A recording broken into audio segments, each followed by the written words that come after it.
বচন বেদ পাঠশালা, রীতি দুয়ার দাও খুলে করো শ্রবণ, প্রভুরই এই বচন বেদ পাঠশালা।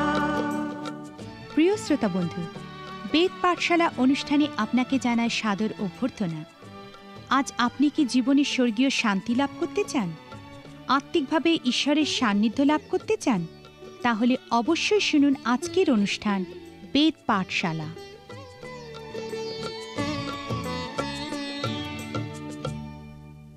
প্রিয় শ্রোতা বন্ধু, বেদ পাঠশালা অনুষ্ঠানে আপনাকে স্বাগত জানাই। এই বাইবেল অধ্যয়ন অনুষ্ঠানে এখন আমরা পুরাতন নিয়মের ইতিহাস বইগুলির শেষ 3টি বই অধ্যয়ন করছি। যদি আপনার কাছে বাইবেল থাকে তাহলে আমার সঙ্গে ইসরার পুস্তক খুলুন। আজকে আমরা ইসরা এবং নহেমীয় এই 2টি বই একত্রে অধ্যয়ন করব। আমি আগে বলেছিলাম যে পুরাতন নিয়মের 12টি ইতিহাস বইকে 3টি ভাগে ভাগ করা যায়। প্রথমত, প্রথম 3টি ইতিহাস বই অর্থাৎ যিহোশু ও বিচারকর্তৃগণের বিবরণ এবং রূতের পুস্তককে আমরা রূপক ইতিহাস বই বলে থাকি, কারণ এই বইগুলি ইতিহাস বর্ণনা করার পাশাপাশি রূপক সত্যও উপস্থাপন করে। এর পরের 6টা ইতিহাস বইকে বলা হয় রাষ্ট্রীয় সাহিত্যের ইতিহাস বই। আমরা এই বইগুলির অধ্যয়ন শেষ করেছি এবং এখন আমরা সেই শেষ 3টি ইতিহাস বই অধ্যয়ন করতে চলেছি, যাদেরকে বলা হয় বন্দিত্বের পরবর্তী পর্যায়ের ইতিহাস বই। বাবিল দেশের কাছে ইসরায়েল জাতির এই বন্দিত্বের ঘটনা ইব্রিয় ইতিহাসের একটি অতীব তাৎপর্যপূর্ণ বিষয়। যখন আমরা সেই সমস্ত ভাওবাদীদের বিষয়ে দেখব, আমরা তাদেরকে এই ইতিহাস বইগুলিতে বর্ণিত ঐতিহাসিক পূর্বসূত্র অনুযায়ী পর্যায়ক্রমে সাজাতে পারব। যখন আমরা এই ভাওবাদীদেরকে তাদের ঐতিহাসিক প্রসঙ্গ অনুযায়ী সাজাবো, তখন দেখব যে তাদেরকে 3 ভাগে ভাগ করা যায়। সেই ভাগগুলি হলো বন্দিত্বের পূর্ববর্তী সময়কার, বন্দিত্বের সময়কার এবং বন্দিত্বের পরবর্তী সময়কার ভাওবাদী। বন্দিত্বের পরবর্তী সময়ের 3টি ইতিহাস বই হলো ইসরা, নহেমীয় এবং ইস্টের পুস্তক। ইসরা এবং নহেমীয় পুস্তকের মধ্যে একটা অদ্ভুত রকম মিল দেখা যায়। এই বই দুটিতেই আমরা ইব্রিয় ইতিহাসে সেই একই ঘটনার বিষয়ে দেখতে পাই, অর্থাৎ বাবিল দেশের বন্দিত্ব থেকে ইসরায়েল জাতির ফিরে আসার ঘটনা দেখতে পাই। আমরা যখন ইব্রিয় ইতিহাসের 7টি গুরুত্বপূর্ণ বিষয় সম্পর্কে আলোচনা করছিলাম, সেখানে আমরা এই বাবিল দেশের বন্দিত্ব থেকে ফিরে আসার ঘটনাকে ওই 7টি বিষয়ে অন্যতম একটি বিষয়রূপে দেখেছিলাম। অসুরিয়াদের দ্বারা যখন সেই উত্তর রাজ্য পরাজিত হয়েছিল এবং তাদের বন্দিত্ব স্বীকারে বাধ্য হয়েছিল, তারপর থেকে ইসরায়েল জাতির সেই 10টি সম্প্রদায়ের আর কোনো খবর পাওয়া যায় না। কিন্তু দক্ষিণ রাজ্য বাবিল দেশ থেকে ফিরে এসেছিল। এই দক্ষিণ রাজ্য বা জিহুদা রাজ্য প্রায় 70 বছর এই বাবিল দেশে বন্দিরূপে ছিল। কিন্তু যখন পারস্যরাজ কোরশ বাবিল দেশ অধিকার করেছিলেন, তিনি একটি ঘোষণা করেছিলেন যে ইসরায়েল জাতির মধ্যে কেউ যদি তাদের নিজেদের বাসভূমিতে ফিরে যেতে চায় এবং তাদের শহর ও মন্দির পুনরায় নির্মাণ করতে চায়, তাহলে তারা তা করতে পারে। পারস্যরাজ মহান কোরশের সাহায্যে অনেক ইসরায়েলীয় ফিরে এসেছিল এবং রাজা কোরশ মন্দির পুনর্নির্মাণের কাজে তাদেরকে আর্থিক সাহায্যও করেছিলেন। এখন বাবিল দেশের বন্দিত্বের বিষয়ে আলোচনার জন্য আমাদেরকে কিছু ঐতিহাসিক প্রসঙ্গ জানতে হবে। ইসরা, নহেমীয় এবং ইস্টের পুস্তক অধ্যয়ন শুরু করার আগে প্রথমেই আমাদেরকে জানতে হবে যে 3টি পর্যায়ে সেই ইসরায়েল জাতি বাবিল দেশের বন্দিত্ব থেকে ফিরে এসেছিল। 3টি ভাগে আলাদা আলাদা সময় তারা ফিরে এসেছিল। যেহেতু আমাদের এই অধ্যয়নের মূল উদ্দেশ্য পাণ্ডিত্য লাভ করা নয়, কিন্তু এখান থেকে আধ্যাত্মিক আবেদনসমূহ অধ্যয়ন করা, সেই জন্য আমরা দিনক্ষণ নিয়ে বিশেষ আলোচনা করব না। শুধুমাত্র ঐতিহাসিক একটা ধারণা করার চেষ্টা করব, যেন আমরা বিভিন্ন বিষয়গুলি গুলিয়ে না ফেলি। প্রথমত, রাজা কোরশের ঘোষণার পরই আমরা বাবিল দেশের বন্দিত্ব থেকে ইসরায়েলীয়দের একটি ভাগের ফিরে আসার ঘটনা দেখতে পাই। এই দলটির নেতৃত্বে ছিলেন সরুব্বাবিল নামক একজন অধ্যক্ষ এবং জেশুয়া নামক একজন মহাপুরোহিত। 537 খ্রিস্টপূর্বাব্দে তারা প্রথম দলরূপে সেই বাবিল দেশ থেকে ফিরে এসেছিল এবং তাদের ফিরে আসার প্রধান উদ্দেশ্য ছিল মন্দিরের পুনর্নির্মাণ করা। মন্দিরের পুনর্নির্মাণের কাজ শুরু হওয়ার পরই তাদেরকে বিভিন্ন বাধার সম্মুখীন হতে হয়েছিল। ফলস্বরূপ তাদের মন্দিরের নির্মাণ কাজ বন্ধ রাখতে হয়েছিল, যতদিন পর্যন্ত না হগয় ভাওবাদী এবং সখরীয় ভাওবাদী তাদের সাহায্যের জন্য এগিয়ে এসেছিলেন। প্রায় 21 বছর পর, অর্থাৎ 516 খ্রিস্টপূর্বাব্দে, এই 2 জন ভাওবাদীর সাহায্যে তারা মন্দির নির্মাণ কাজ সম্পন্ন করেছিল। এখান থেকে একটা ঐতিহাসিক ধারণা করার চেষ্টা করুন। এই ঘটনার প্রায় 37 বছর পর ইস্টের পারস্য দেশের রানী হয়েছিলেন। ইহা ঘটেছিল 479 খ্রিস্টপূর্বাব্দে। এরপর 458 খ্রিস্টপূর্বাব্দে ইসরা বাবিল দেশের বন্দিত্ব থেকে ইসরায়েল জাতির দ্বিতীয় দলকে ফিরে আসার নেতৃত্ব দিয়েছিলেন। ঈশ্বরের পরিকল্পনা ছিল যেন সেই প্রথম দল ফিরে এসে মন্দির নির্মাণ কাজ সম্পন্ন করেন। সেই জন্য সরুব্বাবিল এবং জেশুয়ের নেতৃত্বে তারা প্রায় 21 বছর ধরে মন্দির নির্মাণের কাজ সম্পন্ন করেছিল। পরে ঈশ্বর সে মন্দির থেকে তার কাজ শুরু করার জন্য ইসরাকে, যিনি পবিত্র শাস্ত্র শিক্ষা দিতেন, তাকে মনোনীত করেছিলেন সেই দ্বিতীয় দলকে বাবিল দেশের বন্দিত্ব থেকে ফিরে আসার নেতৃত্ব দেওয়ার জন্য। এই দ্বিতীয় দল প্রথম দল ফিরে আসার প্রায় ৭৯ বছর পর এবং মন্দির নির্মাণ হওয়ার প্রায় ৫৮ বছর পর ফিরে এসেছিল। নহিমীয় এই দ্বিতীয় দল ফিরে আসার প্রায় ১৩ বছর পর তৃতীয় দলকে ফিরে আসার নেতৃত্ব দিয়েছিলেন। নহিমীয়ের নেতৃত্বে সেই তৃতীয় দলে ফিরে আসার উদ্দেশ্য ছিল সেই জেরুসালেম শহরের চারিদিকে প্রাচীরের পুনর্নির্মাণ করা। হগয় এবং সকরীয় ভাওবাদী মন্দির পুনর্নির্মাণের কাজে সাহায্য করেছিলেন, কিন্তু মালাকি ভাওবাদী নহিমীয়কে এই জেরুসালেম শহরের চারিদিকের প্রাচীর নির্মাণে সাহায্য করেছিলেন। ইসরা এবং নহিমীয়ের পুস্তকে আমরা প্রচুর সাদৃশ্য দেখতে পাই। এখন সেই সাদৃশ্যের বিষয়ে লক্ষ্য করুন। প্রথমত, বংশাবলী পুস্তকের সঙ্গে এই দুইটি বইয়ের ক্ষেত্রেও মনে করা হয় যে এই বইগুলির লেখক ইসরা নিজেই। এই বিষয়ে পণ্ডিত ব্যক্তিরা ইহা মনে করেন কারণ এই বইগুলিতে ব্যবহৃত ইব্রীয় ভাষার ধরন একই। এছাড়াও ইসরা এবং নহিমীয় এই বই দুটি বাবিল দেশের বন্দিত্ব থেকে ফিরে আসা সংক্রান্ত ইব্রীয় ইতিহাসের একই সময়ের ইতিহাস বর্ণনা করে। এই বই দুটির একে অপরের সঙ্গে সাদৃশ্যের ক্ষেত্রে আরও একটা কারণ রূপে আমরা বলতে পারি যে এই বই দুটির মূল বিষয়বস্তু একই। এই বিষয়বস্তুটি হলো ঈশ্বরের কাজ। দুটি বইতেই ঈশ্বরের কাজরূপে আমরা কোনো কিছু স্থাপনা হতে দেখি। মানুষের কাজ যখন ঈশ্বরের কাজে পরিণত হয় তখন কিছু বিশেষ পদ্ধতি, নীতির অনুসরণ করার প্রয়োজন হয়। ইসরা এবং নহিমীয় পুস্তকে এই বিষয়টির উপরই জোর দেওয়া হয়েছে। ইসরা এবং নহিমীয়ের পুস্তক আমাদেরকে সেই সমস্ত নীতির বিষয়ে শিক্ষা দেয় যেগুলি যখন কোনো মানুষের মধ্যে দিয়ে ঈশ্বরের কাজ সম্পন্ন হয় সেক্ষেত্রে বিশেষভাবে জড়িত।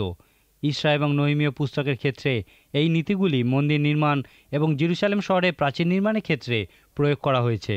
আজকের দিনে আমরা যে পৃথিবীতে বাস করি সেখানেই ঈশ্বর তার মণ্ডলী স্থাপনা করছেন। এই ক্ষেত্রেও ওই একই নীতির প্রয়োগ করা উচিত। যখনই ঈশ্বরের কাজ মানুষের মধ্যে দিয়ে সংগঠিত হয়, তা মন্দির নির্মাণ হোক বা প্রাচীর নির্মাণ হোক বা মণ্ডলী স্থাপনা হোক, সব ক্ষেত্রেই এই নীতিগুলির প্রয়োগ করা উচিত। আমরা এই ইসরা এবং নহিমীয় বই দুটিতে আরেকটি সাদৃশ্যরূপে নেতৃত্বের বিষয় দেখতে পাই। আজকের দিনেও সেই বিচারকর্তৃগণের সময়ের মতোই আমরা একটা নেতৃত্বের শূন্যতা দেখতে পাই। আজকের দিনে ঈশ্বরের লোকেদের এই ইসরা এবং নহিমীয় বই দুটিতে বর্ণিত আদর্শ নেতৃত্ব সম্পর্কে শিক্ষা করা উচিত। ইসরা এবং নহিমীয়ের নেতৃত্ব দেওয়ার ধরন সম্পূর্ণ আলাদা ছিল। তাদের দুজনের জায়গায় তারা দুজনেই মহান নেতা ছিলেন। ইসরা ছিলেন ঈশ্বরের বাক্যের একজন শিক্ষক, তার কাজ ছিল প্রধান পালকীয়, কিন্তু নহিমীয় ছিলেন একজন প্রায়োগিক, একজন প্রকৃত স্থপতি।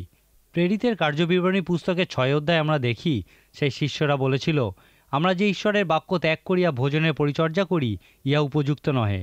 আরও তারা বলেছিল, হে ভাতৃগণ, তোমরা আপনাদের মধ্য হইতে সুখ্যাতিপন্ন এবং আত্মায় ও বিজ্ঞতায় পরিপূর্ণ ৭ জনকে দেখিয়া লও, তাহাদিওকে আমরা এই ভার দিব। কিন্তু আমরা প্রার্থনায় ও বাক্যের পরিচর্যায় নিবিষ্ট থাকিব।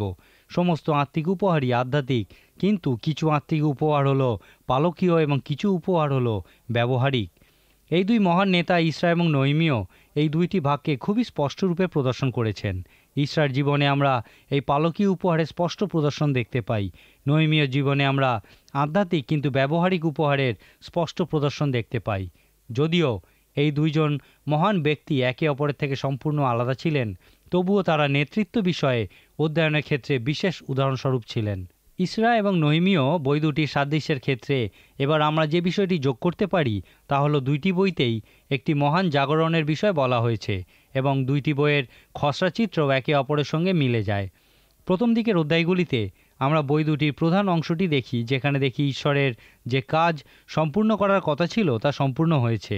দুটি বইয়ের একই জায়গায় আমরা দেখি যে ঈশ্বরের কাজ সম্পূর্ণ হওয়ার পর লোকেদের পদস্খলনের বিষয় লেখা আছে। দুটি বইয়েরই ৯ অধ্যায়ে আমরা দেখি দুইজন মহান নেতাই লোকেদের ব্যবহারে খুবই দুঃখ প্রকাশ করেছেন। তাদের পাপ স্বীকারের প্রার্থনা, অনুতাপ, অনুশোচনার মধ্যে দিয়ে ঈশ্বরের সেই লোকেদের মধ্যে মহান জাগরণের সৃষ্টি হয়েছিল। এই দুটি বইয়ের সাদৃশ্যের ক্ষেত্রে আমরা আরেকটি বিষয় দেখতে পাই যে এই দুইটি বইতেই একজন বিদেশি রাজা সেই ঈশ্বরের লোকেদের প্রতি সহানুভূতি দেখিয়েছেন, সাহায্য করেছেন যেন ঈশ্বরের কাজ সম্পন্ন হয়। পুরাতন নিয়মের প্রথম ইতিহাস বইতে আমরা দেখেছিলাম যে ঈশ্বর তার লোকেদের রাজা হতে চেয়েছিলেন, কিন্তু তার লোকেরা একজন মানুষকে রাজা রূপে চেয়েছিল। ঈশ্বর তাদেরকে বলেছিলেন, যদি তোমাদের রাজা আমার বাধ্য থাকে তাহলে আমি তার মধ্যে দিয়ে কাজ করব। কিন্তু ঈশ্বর এমন একজনও রাজাকে পাননি যে তার কথার প্রতি বাধ্য থাকবে। এরপর আমরা যখন ইসরা এবং নহিমীয় পুস্তকে পৌঁছাই, তার আগেই ঈশ্বর তার কাজের জন্য বিদেশি রাজাদের ব্যবহার করেছিলেন। কোরস ছিলেন পারস্য দেশের একজন মহান রাজা, কিন্তু ঈশ্বর তাকে ব্যবহার করেছিলেন। এই দুইটি বইতেই আমরা এই বিষয়ে দেখতে পাই। এই দুইটি বই সেই দূরদেশে শুরু হয়ে জেরুসালেমে শেষ হয়েছে। এই জেরুসালেমেই প্রকৃত ঘটনাগুলি ঘটেছিল। এই দুটি বই সেই ইসরায়েল জাতির দুইটি দিকে প্রদর্শন করে। ইসরা সেই জাতির আধ্যাত্মিক দিকটির বিষয় বলে এবং নহিমীয় জাতীয় দিকটির বিষয় ব্যাখ্যা করে। ইসরা এবং নহিমীয় বই দুটি যেখানে শেষ হয়েছে, সেখানে আমরা ঈশ্বরের লোকেদের একটা উত্তম অবস্থায় দেখতে পাই।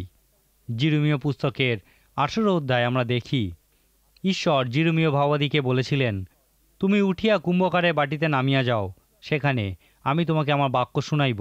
জিরমীয় ভাবাদী তখন সেই কুম্ভকারের বাটিতে গেছিলেন। তিনি বিভিন্ন প্রতীকের সাহায্যে প্রচার করতেন। তিনি সেই কুম্ভকারের বাটিতে দেখেছিলেন যে সেই কুম্ভকার মাটির পাত্র তৈরি করছে, কিন্তু যেই সেই পাত্রটি নষ্ট হয়ে গেল, তখন সেই কুম্ভকার সেই পাত্রটির মাটি দিয়ে আবার একটা নতুন পাত্র প্রস্তুত করল। জিরমীয় ভাবাদী সেই কুম্ভকারের কাছ থেকে ফিরে এসে একটা মহান প্রচার করেছিলেন। তার প্রচার কিছুটা যীশু খ্রিস্টে সেই প্রচারের মতো ছিল যে তোমাদেরকে অবশ্যই নতুন জন্ম প্রাপ্ত হতে হবে। ঈশ্বরের পক্ষে একটি নতুন পাত্র প্রস্তুত করা সম্ভব। ইসরা এবং নহিমীয় পুস্তকের 9 অধ্যায়ের মূল আধ্যাত্মিক আবেদন হল, ঈশ্বর তার লোকেদেরকে সম্পূর্ণ নতুন পাত্রে পরিণত করতে সক্ষম। এই অনুষ্ঠানে এখন আমরা ইসরার পুস্তক অধ্যয়ন করব। যদিও ইসরা এবং নহিমীয় পুস্তকের মধ্যে যথেষ্ট সাদৃশ্য দেখতে পাওয়া যায়, কিন্তু বই দুটি সম্পূর্ণ আলাদা বৈশিষ্ট্য বিশিষ্ট। সেই জন্য আমরা বই দুটি আলাদা আলাদা করে অধ্যয়ন করব। ইসরার পুস্তক অধ্যয়ন শুরু করার প্রথমেই আমরা ইসরা নামক ব্যক্তিটির বিষয়ে দেখব। ইব্রিয় জাতির ইতিহাস অধ্যয়ন করার সময় আমরা অনেক মহান নেতৃবর্গের দেখা পেয়েছি, কিন্তু তাদের মধ্যে অল্প সংখ্যক মানুষ ছিলেন যারা প্রকৃতই মহান নেতারূপে নিজেদেরকে প্রতিষ্ঠিত করেছিলেন। ঈশ্বরদাস মসীহ ছিলেন এই সমস্ত নেতাদের মধ্যে একজন উল্লেখযোগ্য ব্যক্তিত্ব। আব্রাহাম সেই ইসরায়েল সন্তানদের পিতৃত্ব করেছিলেন, কিন্তু তারপর মসীহ তাদের নেতৃত্ব দিয়েছিলেন। রাজা দাউদও একজন মহান নেতা ছিলেন। এই বিষয়ে আমরা জানতে পারি কারণ প্রথম শমূয়েল পুস্তকের অর্ধেক অংশ এবং সমগ্র দ্বিতীয় শমূয়েল পুস্তক জুড়েই রাজা দাউদের বিষয়ে বলা হয়েছে। শমূয়েল ভাওবাদীও একজন মহান নেতা ছিলেন। তিনি সেই ইসরায়েল সন্তানদের অন্ধকার যুগ থেকে বাইরে এনেছিলেন এবং তাদের মধ্যে যে নেতৃত্বের শূন্যতা সৃষ্টি হয়েছিল তা পূরণ করেছিলেন। ইসরাকেও আমরা এই সমস্ত মহান নেতাদের সঙ্গে একই আসনে বসাতে পারি। ঈশ্বরের কাজের ক্ষেত্রে ইসরারও অনেক অবদান আছে। আমরা আগে দেখেছি যে ইসরা সেই হিলকিয় নামক ব্যক্তির সঙ্গে সম্পর্কযুক্ত ছিলেন, যিনি ঈশ্বরের ব্যবস্থা পুস্তক আবিষ্কার করেছিলেন। হিলকিয় ইসরার উপরে প্রভূত প্রভাব বিস্তার করেছিলেন। ইসরার প্রধান কাজ ছিল মানুষের মধ্যে পবিত্র শাস্ত্র সম্পর্কে আগ্রহের ক্ষেত্রে একটা জাগরণের সৃষ্টি করা। যেহেতু ইসরা সেই বাবিল দেশে বন্দিত্বে সমসাময়িক ছিলেন, সেই জন্য তিনি পুরোহিত রূপে কাজ করতে পারেননি। কিন্তু আমরা দেখি ইসরা পুস্তকে 7 অধ্যায় 10 পদে লেখা আছে, সদাপ্রভুর ব্যবস্থা অনুশীলন ও পালন করিতে এবং ইসরায়েলে বিধি ও শাসন শিক্ষা দিতে ইসরা আপন অন্তঃকরণ সুস্থির করিয়াছিলেন। এই পত্রের মধ্যেই আমরা ইসরার জীবনের খসড়া দেখতে পাই। মনে করুন, আমাদের জীবনের 3টি পর্যায়ে বিভক্ত। প্রথম পর্যায়ে আমরা পিতামাতার সঙ্গে থাকি। দ্বিতীয় পর্যায়ে আমরা স্ত্রী বা স্বামী এবং সন্তানাদির সঙ্গে অতিবাহিত করি এবং তৃতীয় পর্যায়ে আবার আমরা স্ত্রী বা স্বামীর সঙ্গেই অতিবাহিত করি। ইসরার জীবনেও আমরা 3টি পর্যায়ে দেখতে পাই। ইসরার জীবনের প্রথম পর্যায়টিকে আমরা বলতে পারি প্রস্তুতি পর্যায়। এই পর্যায়ে ইসরা ঈশ্বরের বাক্য জানার উদ্দেশ্যে নিজের জীবন অতিবাহিত করেছিলেন। ইসরা খুবই নিষ্ঠার সঙ্গে ঈশ্বরের বাক্য শিক্ষা করেছিলেন এবং নিজেকে প্রস্তুত করেছিলেন। তার জীবনের দ্বিতীয় পর্যায়ে ইসরা ঈশ্বরের বাক্যের দ্বারা জীবনযাপনের জন্য তার জীবন উৎসর্গ করেছিলেন। ইসরা তার জীবনের মধ্যে দিয়ে ঈশ্বরের বাক্য পালন করেছিলেন। ইসরা জীবনের তৃতীয় পর্যায়ে তিনি ঈশ্বরের বাক্য শিক্ষা দেওয়ার উদ্দেশ্যে নিজের জীবন সম্পূর্ণ নিয়োজিত করেছিলেন। মানুষকে সঠিক পথ দেখানোর লক্ষ্যে তিনি তার জীবনের তৃতীয় পর্যায়ে উৎসর্গ করেছিলেন। এই রকম সুন্দর পর্যায়ে আমাদের জীবন আমরা ভাগ করতে পারি। আজকের দিনে আমরা যে সমস্যাটা সবথেকে বেশি দেখি তা হলো, অনেকেই আছেন যারা প্রস্তুতির সঙ্গে শিক্ষা দিয়ে থাকেন, কিন্তু তারা শুধুমাত্র তত্ত্বকথা শিক্ষা দেন, তারা তাদের অভিজ্ঞতা থেকে শিক্ষা দেন না।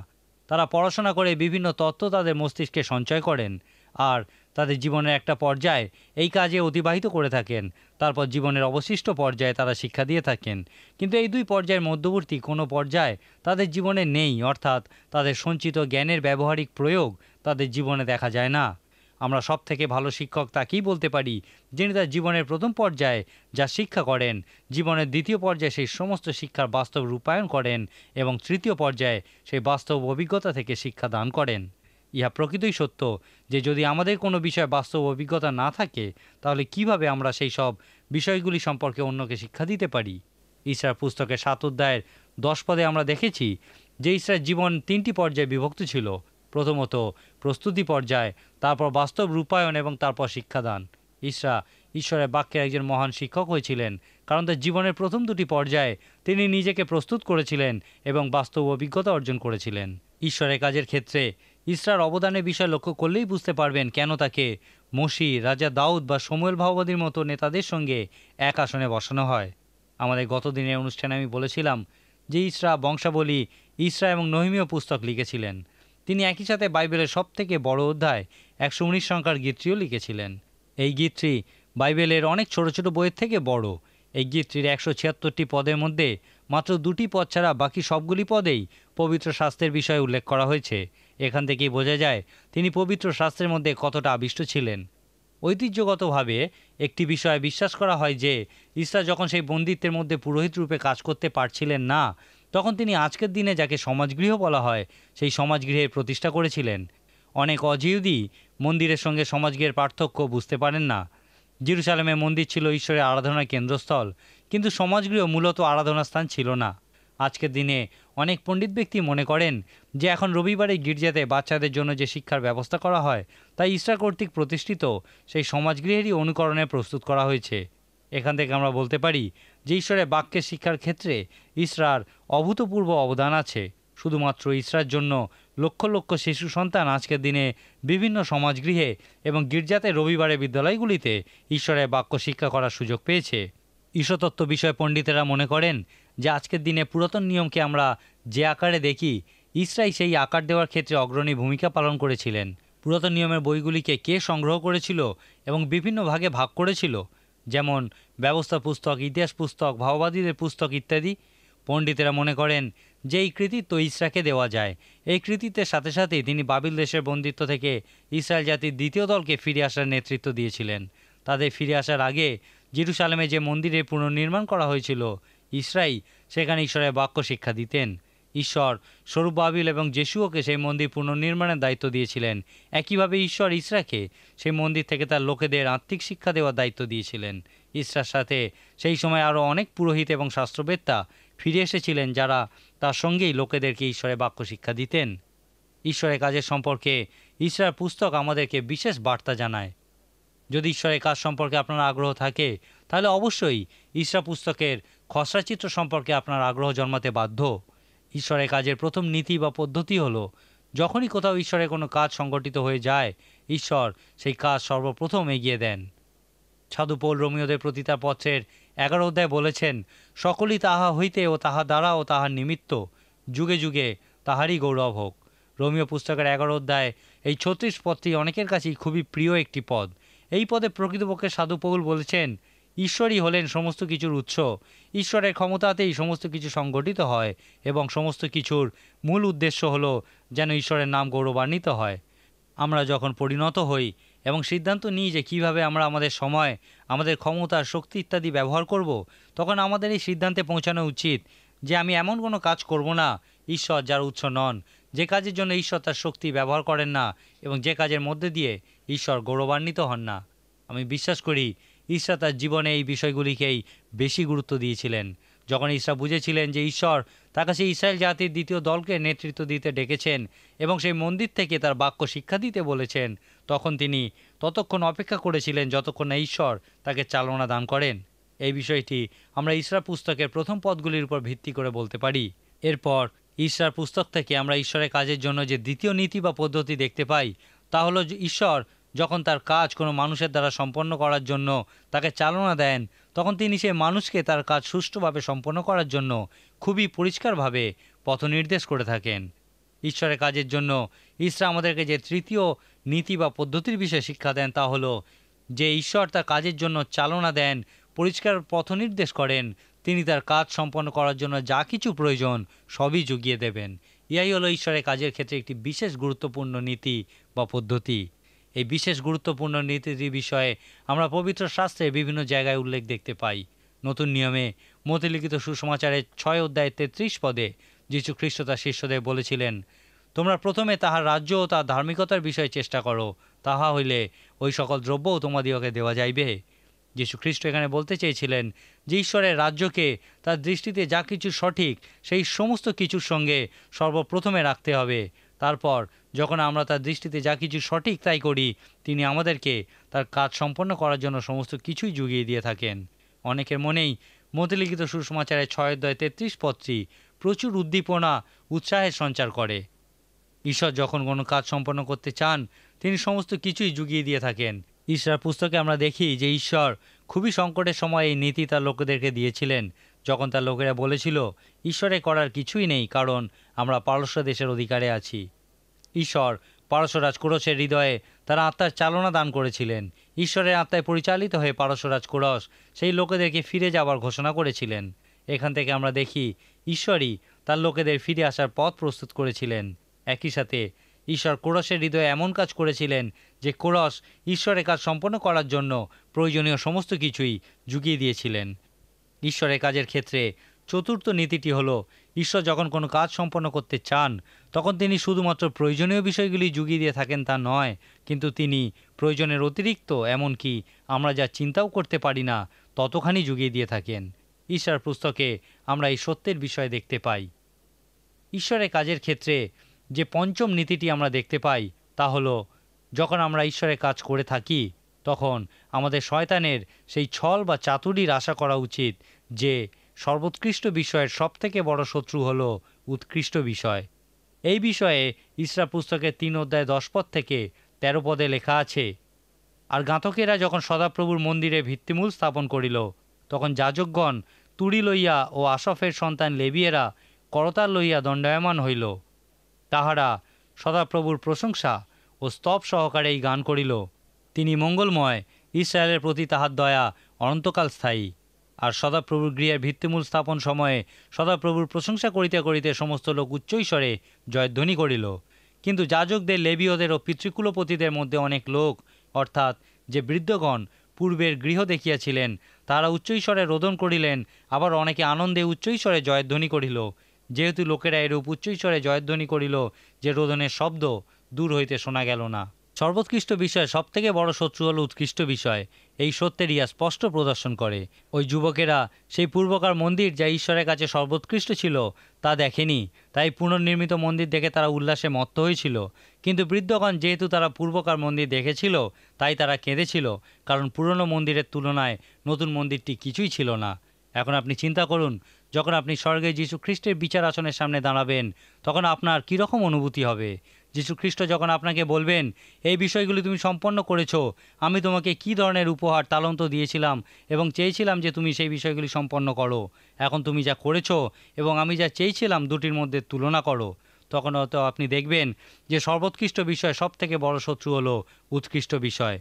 ইসরা পুস্তকে আমরা এই সত্যই ঈশ্বরের কাজের ক্ষেত্রে একটি গুরুত্বপূর্ণ নীতিরূপে দেখতে পাই। এই পুস্তক থেকে আমরা পরের দিন আরও কতকগুলি নীতি বা পদ্ধতির বিষয় দেখব। আজ তাহলে শেষ করি। ঈশ্বর আপনার মঙ্গল করুন। প্রিয় শ্রোতা বন্ধু, বেদ পাঠশালা অনুষ্ঠানটি কেমন লাগলো? এবং আপনি যদি বিনামূল্যে বাইবেল অধ্যয়ন সহায়ক পুস্তিকা পেতে চান, তাহলে পত্রের মাধ্যমে, ইমেলে অথবা ফোনে আপনি আমাদের সাথে যোগাযোগ করতে পারেন।